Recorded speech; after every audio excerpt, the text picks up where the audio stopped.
Hola a todos, hoy nos vamos a meter de lleno en la estructura de una de las colecciones de textos más influyentes del mundo, la Biblia. Y para hacer este recorrido con rigor, nos vamos a basar en el trabajo académico de Francisco Antonio Osorio Piche, que es magíster en Teología Latinoamericana. Así nos aseguramos de que el enfoque sea serio y bien fundamentado. Lo primero es lo primero, vamos a deshacer un malentendido bastante común. La propia palabra Biblia ya nos da una pista enorme. Viene del griego ta biblia, que significa los libros. O sea que no es un libro, es una biblioteca. Y a partir de aquí, vamos a empezar a explorarla. Vale, ¿y cómo vamos a organizar este análisis? Pues muy sencillo. Primero, la idea de biblioteca. Luego, la gran división en testamentos. Veremos por qué hay diferentes versiones o cánones. Después, los géneros literarios que contiene. Y súper importante, por qué toda esta estructura tiene relevancia hoy en día. Terminaremos con una conclusión para tener una lectura mucho más informada. Venga, pues empezamos por lo más básico. La primera gran división de esta biblioteca la separa en dos secciones gigantescas, los testamentos.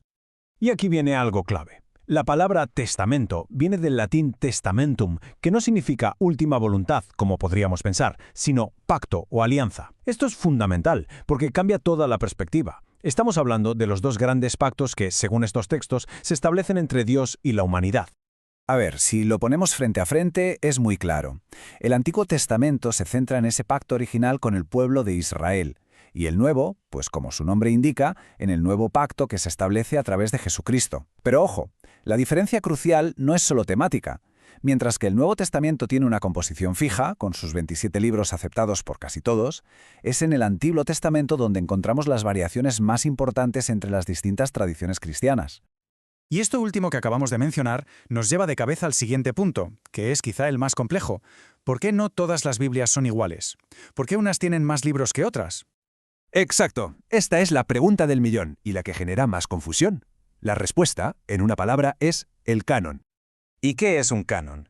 Pues dicho de forma sencilla, es la lista oficial de libros que una tradición religiosa concreta considera como escritura inspirada.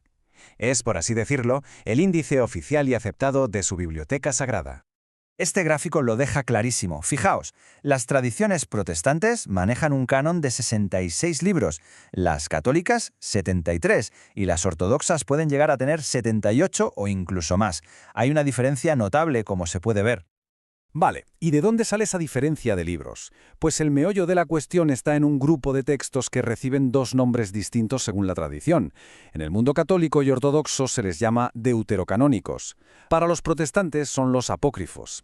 Y esto no es solo un tema de nombres, refleja una diferencia teológica de fondo sobre si son o no escritura divinamente inspirada. En concreto, hablamos de estos 7 libros: Tobías, Judith, Sabiduría, Eclesiástico, Baruc y los 2 libros de los Macabeos. Además de algunas partes que se añaden a los libros de Esther y Daniel. Todos ellos estaban en la Septuaginta, que era la traducción al griego del Antiguo Testamento, y de ahí viene gran parte del debate histórico. Perfecto. Ya tenemos la estructura general y entendemos por qué hay diferentes versiones.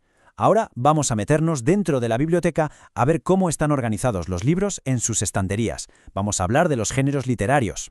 El Antiguo Testamento es de todo menos monótono. No es un único relato histórico. Dentro tenemos géneros muy distintos. Por un lado, el Pentateuco, que contiene las leyes y las narraciones fundacionales. Luego están los libros históricos. También encontramos los libros poéticos y sapienciales, llenos de poesía y reflexión. Y por último, los proféticos, que recogen los mensajes de los profetas.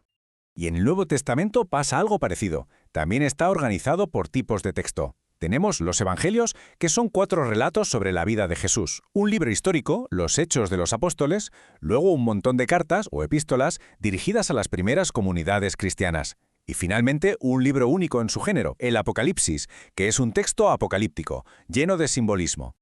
Muy bien, hemos visto la estructura, los cánones, los géneros, pero vale, la pregunta lógica ahora es, ¿y todo esto? ¿Para qué sirve? ¿Por qué es importante conocer esta organización? Pues para empezar por una razón muy práctica. Desarrolla el pensamiento crítico. Entender que no se puede leer igual un poema que un código de leyes o una crónica histórica que una visión profética es una habilidad que se puede aplicar a cualquier documento complejo que nos encontremos en la vida. Y, por supuesto, por su peso cultural. Esta colección de libros es uno de los pilares de la cultura occidental. Expresiones como ser un buen samaritano o la parábola del hijo pródigo forman parte de nuestro lenguaje. Sus historias y temas han influido en el arte, las leyes y la ética durante siglos. De hecho, como bien señala el estudio en el que nos basamos, este conocimiento tiene aplicaciones muy concretas en el mundo profesional. Para alguien del ámbito del derecho es entender el origen de ciertos principios éticos. En psicología ofrece reflexiones profundísimas sobre la condición humana. En el mundo de la empresa sienta bases de ética. Y en comunicación es vital para comprender los símbolos culturales de audiencias muy diversas. Vale, pues vamos a ir cerrando. Recojamos las ideas más importantes para tener una visión de conjunto. En resumen, quedémonos con esto. Primero, la Biblia no es un libro, es una biblioteca con géneros literarios súper diversos. Segundo, su gran división es entre Antiguo y Nuevo Testamento, que representan 2 pactos. Tercero, el número de libros varía por el concepto de canon. Y por último, entender todo esto es la base para una lectura crítica e informada. Es el primer paso para poder analizar su contenido con propiedad. Así que, con este mapa de la biblioteca ya desplegado, la reflexión final es inevitable. Ahora que se conocen las diferentes salas y secciones, ¿cuál de ellas invita a ser explorada primero? ¿Y por qué? Ahí queda la pregunta.